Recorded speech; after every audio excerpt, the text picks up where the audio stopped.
Welcome into day 3 of our Ghost Host Countdown, Fright fans, where we're looking at movies that have real life horror hosts within them. Yesterday we looked at Tales from the Crypt, the TV series with the Crypt Keeper, voiced by the great John Kassir. That's a fun series and one of my favorites for sure. All right, let's see what we're going to look at tonight, Fright fans. This is a really cool regional film that has a horror host within it, and it's one that I was not aware of before this countdown. It's a new one for me, and that is The Legend of Blood Mountain.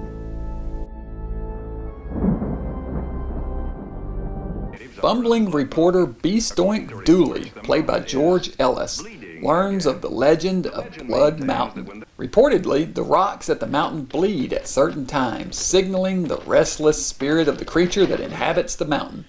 And it has begun bleeding again recently. He convinces the local newspaper editor to allow him to go to Blood Mountain to investigate the rumors. About him. Have you ever seen it? Once there, he interviews the locals and follows clues that lead him to a face-to-face encounter with the monster from Blood Mountain. Bestoink Dooley. Now that's an unusual name for a character, and it has an unusual origin. That is the name that actor George Ellis used for his horror host character, which originated in Atlanta, Georgia. Dressed in a suit, coat with a flower in the lapel, and a bowler hat, Dooley hosted the big movie shocker and Friday Night Fright on WAGA TV in Atlanta in the early 60s into the 70s. In addition, he hosted a kids' cartoon show in the 1960s called Dooley and Company. In 1975, he returned to the Scarewaves for a 13-week run of the big movie shocker. With a deep voice and a unique look, Dooley struck quite an image for horror fans tuning in on Friday nights and later Saturday mornings.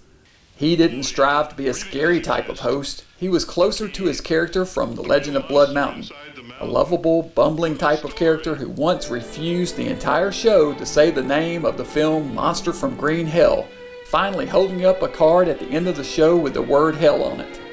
The Legend of Blood Mountain was a regional film shot in and around Atlanta, Georgia. In fact, much of it was shot in the Stone Mountain National Park. It was shown in hardtops and drive-ins around the area and was reportedly a huge financial success.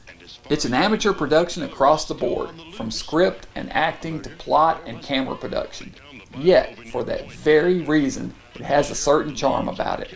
It was later repackaged in 1975 and re-released under the title Blood Beast of Monster Mountain, where it was presented as a Bigfoot movie with new footage added.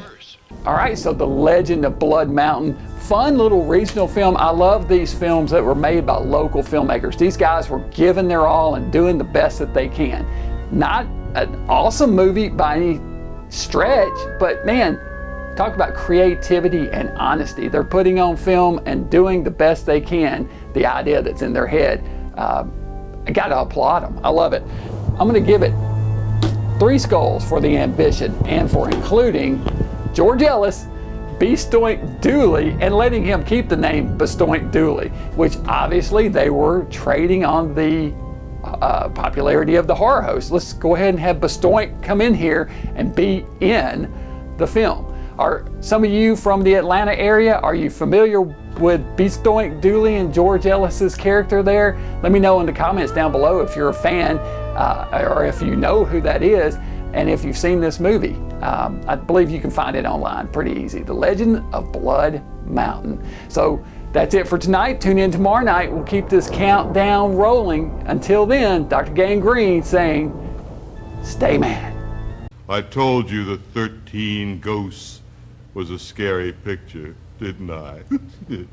Well, we'll be back next week with another scary picture, coming to you with your host, Bestoink Dooley. I am he with bad polarity. Good night.